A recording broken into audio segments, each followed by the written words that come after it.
Magandang buhay mga kamotor. Ngayon ay ipapakita ko sa inyo kung papaano magkabit ng taillight at ng stoplight na gamit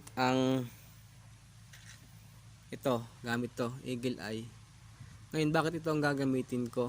Kasi itong motor natin, mga kamotor, sira na yung wiring ng taillight niya at saka ng kanyang stoplight. Kaya ayan itong lagayan ng bumbilya na to, grounded na to. Kaya tuwing maglalagay ako ng panibagong bumbilya, lagi siyang napupundi mga kamotor. Kaya palit-palit, mga isang oras lang pundi na siya. Ngayon, kung ito yung gagawin ko, papaltan ko to, susundan ko yung wirings nito, matrabaho mga kamotor. Kaya nakaisip ako ng ibang paraan para magkaroon tayo ng tail light at saka ng stoplight. Kailangan kasi natin yun mga kamotor, lalo na nga ngayon. Ang motor ko ay October ang ang parehistruhan nito. Nagparehistro ako nung isang araw, kinarehistro ko yung tricycle. Mahigpit na sa LTO dito sa Legazpi. Sabagay, maganda naman yun para sa mga motorista rin naman yun, para maging safe sila. Kailangan kumpleto yung ilaw niya lahat, yung stoplight sa unahan, handbrake, tapos itong signal light, yung tail light niya, yung ilaw niya, kailangan kumpleto. Dahil malapit na mag-October, kailangan ko iparehistro itong motor na to. Kaya gagawin ko ng paraan para magkaroon siya ng tail light at ng stoplight. Okay, sige, abangan nyo mga kamotor, gagawin ko na. At para meron kayong matutunan, panoorin nyo lang mga kamotor. Kung makikita nyo mga kamotor, binutasan ko na siya. Ayan, meron siyang dalawang butas, tapos sa gitna meron din. Diyan natin lalagay yung mga ilaw. Yan, nakalagay na siya mga kamotor. Ito siya, oh. Ito yung stoplight natin, nakatayo siya dyan.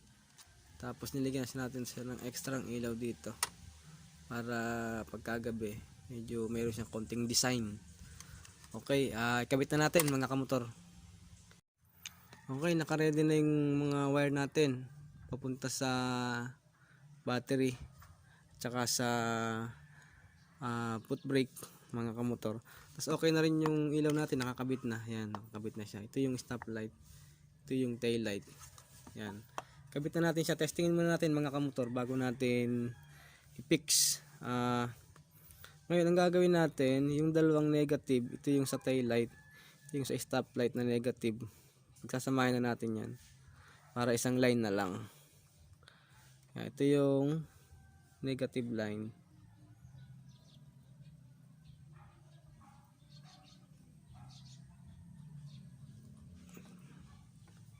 yan, kabit muna natin. Testing pa lang naman.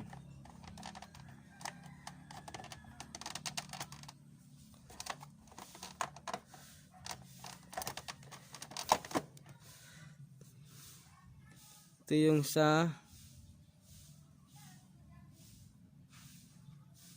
sa stoplight na positive. Kabit muna natin. Ito naman yung positive nitong tail light na ating kinabit. Kabit muna natin.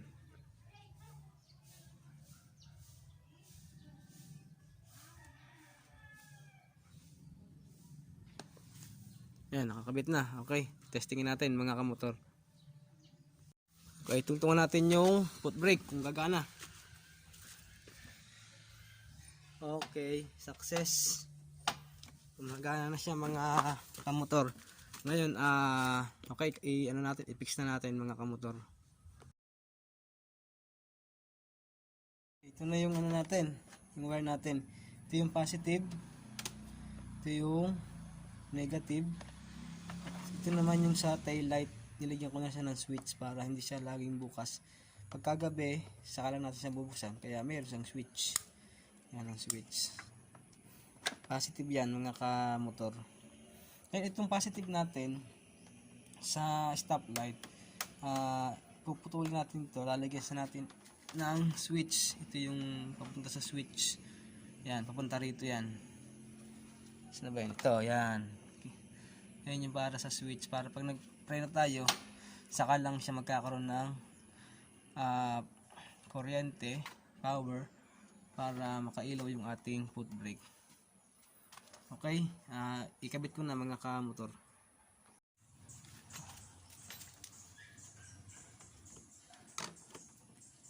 Kabit natin sa isang dulo ng switch.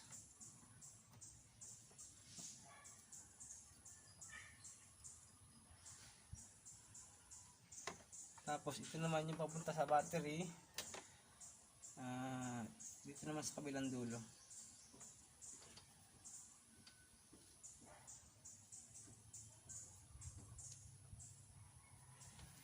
Okay, testingin natin mga kamotor.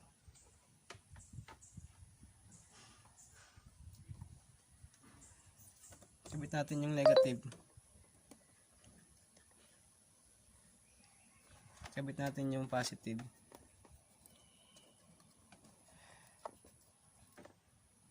Tingnan natin kung gagana yung preno niya sa huli. Yan, tingnan natin.